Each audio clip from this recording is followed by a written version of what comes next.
Imagine this. A world-renowned CEO, powerful, respected, admired from a distance, but blind to more than just the world around him. He had lost his sight years ago, and with it, little by little, he had lost something far deeper: his belief in hope, in people, in second chances. He ran his billion-dollar company with ruthless efficiency, but behind the success was a man who shut himself away, refusing to let anyone close. Cold boardrooms, endless meetings, faceless voices, this was his reality.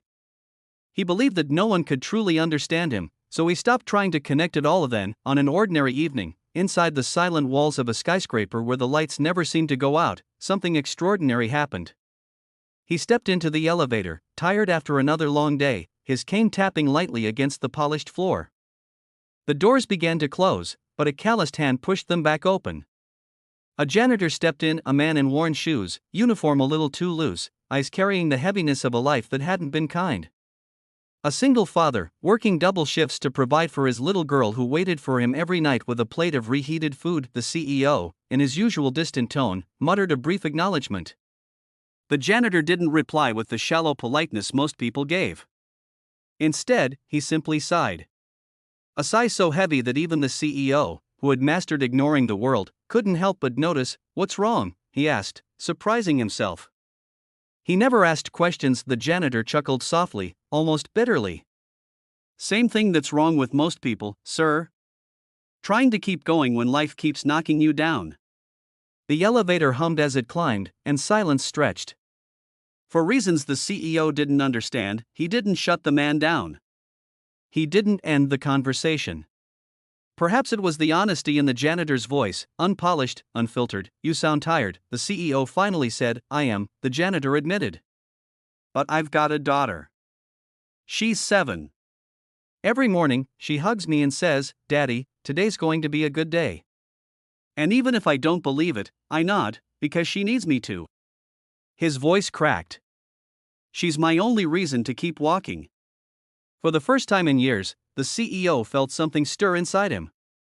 A small, almost painful reminder that he too once had someone who believed in him, his late wife. She had been his light in the darkness before illness took her away. After that, he refused to hope again. He believed hope was a weakness, a promise that could be snatched away. The elevator stopped midway, a sudden jolt shaking them both. The lights flickered, then died. The emergency alarm buzzed faintly, but the elevator was stuck. Two men from completely different worlds were now trapped together. At first, the CEO reached for his phone, frustrated, already barking orders to himself. But the janitor simply sat down against the wall, calm. "No point in panicking. They'll get us out eventually." Minutes turned into an hour. In that small box of silence, words started flowing. The janitor spoke about his struggles, how he sometimes worked 3 jobs just to buy school supplies.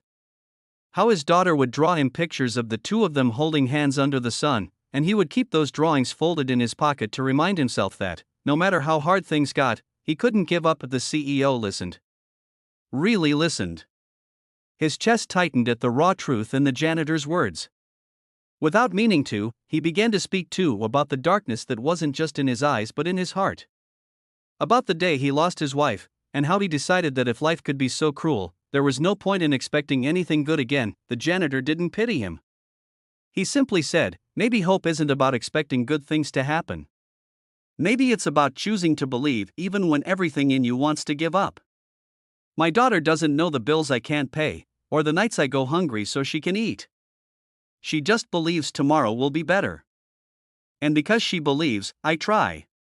Something broke inside the CEO then, but in a way that set him free. Tears he hadn't shed in years slipped down his face. In the pitch darkness of that elevator, he whispered, "Maybe I've been blind longer than I thought." Hours later, the doors were finally pried open. The world rushed back in the noise, the lights, the responsibilities. But the CEO was not the same man who had stepped inside that elevator. He reached into his pocket and pulled out his business card, handing it to the janitor. "Come see me tomorrow. Bring your daughter." The janitor hesitated, but he did as told.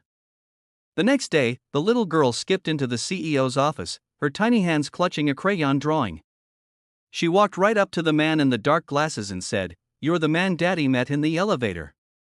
Here, I made this for you.